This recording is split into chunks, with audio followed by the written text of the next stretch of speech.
বাবা বললেন, হতভাগা, বদমাইশ, বিজ্ঞানে পেয়েছ মাত্র 22। জানো, তোমার বয়সে আমি বিজ্ঞানে পেতাম 80 অথবা 90 নিয়ম করে। কি করে তুমি পেলে এত কম নাম্বার? লজ্জায় মরি মরি। তুমি কি আমার ছেলে? হারু বলে, বাবা মাফ করো, এইবারে বিজ্ঞান আমি বুঝি না এক্কেবারে।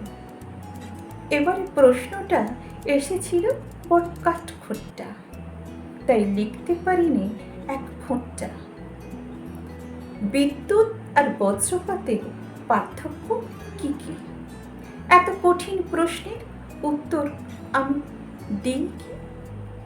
বাবা বললেন, ছি ছি, এত সহজ প্রশ্নের উত্তরটা ছেড়ে দিলে মিছিমিছি।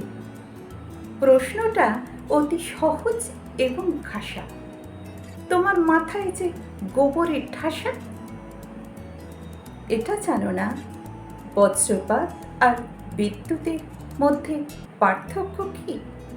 বিদ্যুতে বিল আসে প্রতি মাসে, বজ্রপাতে কখনো কি বিল আসে?